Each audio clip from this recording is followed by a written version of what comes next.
Happy winter solstice, everyone. I am excited to be in the longest night of the year.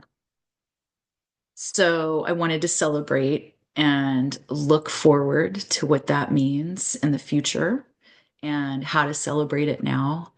And to really think about what winter solstice means to me right now and maybe some ideas for you to work with on your own as an herbalist or herbal enthusiast or just a person who happened upon this video.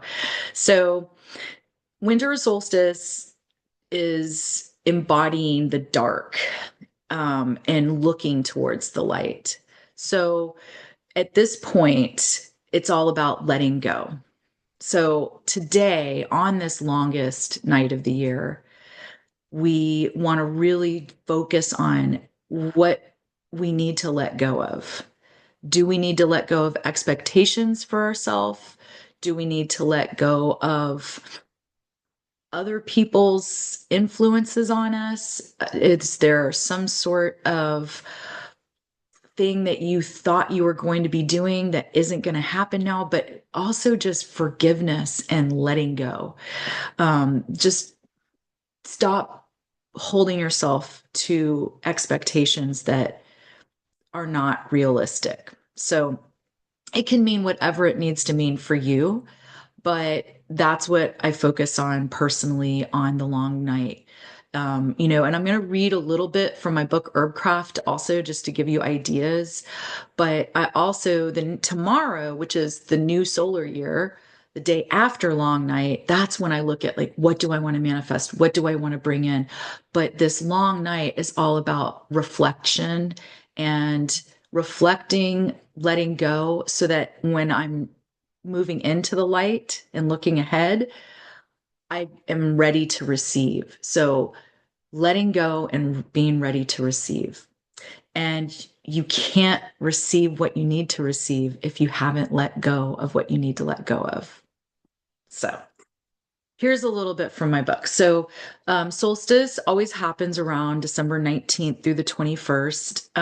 And it's the time that dark rules. And the vital force, that which creates and animates, is considered to be more feminine, cooler, damper. The active masculine force we look at as warmer, and and active in terms of kinetic. This is going to be waning. This energy of this masculine go go go is waning, and we're bringing in this more feminine, cooler, slower energy into winter. So take stock of what you accomplished this year, and it marks the beginning of what will be coming, right? So you need to kind of clear out everything. So a meditation is good, oftentimes, like clearing your head, taking a bath, doing something on your own by yourself to really take stock, as I said. Um, so sometimes it can feel like you haven't done what you felt like you should have. And many people get overwhelmed or anxious as the end of the year approaches. So it's really sitting with that in your shadow self and looking at what you need to do to move forward and let that go. So because there's less light in northern latitudes, you'll see that people can get depression. So this is a really good time to really make sure you're taking a lot of vitamin D. And vitamin D can be found in mushrooms, but also just supplementation. So winter is a really good time to move slowly, sleep more, expect less of yourself. And if you're able to get into the seasonal rhythm, you'll have more energy as spring arrives. So the seasonal rhythm in northern latitudes would be slow down, rest, relax, go deep, go inward. Journal, take baths, drink warm teas, give gifts of herbal creations that you worked on all year to your friends and family. The associations with the time of year of coolness and dampness relate to the element of water, and water is really dreamy. So if you live in a cool, damp area of the world, you might find that you're more prone to afflictions like catching a cold and other damp afflictions. So questions for you to ponder right now would be, what would you like to hold on to and what would you like to let go of in the next solar year? What intentions are you setting as you move forward? And this is the transition of the astrological signs of Sagittarius and Capricorn associated with elder years and death. So, key concepts are longest night, feminine energy of receptivity and grounding is peaking right now.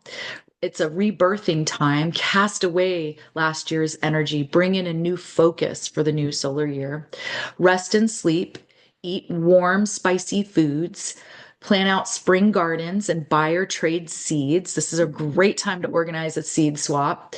Warm the body and be gentle to it. Nothing strong, no big detoxes. Move less, take baths, have saunas if you can.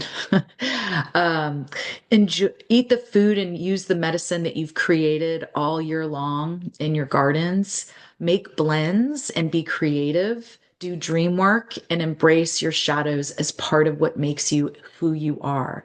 So some of the herbs I think about at this time are simply warming and invigorating and drying plants like ginger and cinnamon.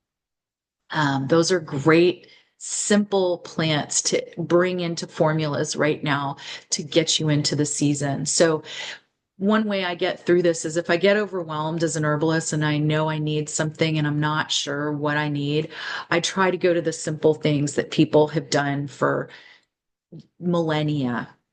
And one of those simple things would be ginger. So, um, what you'll find also at this time of year is because people can get more sedentary if they are in parts of the world that are colder, then their digestion's off.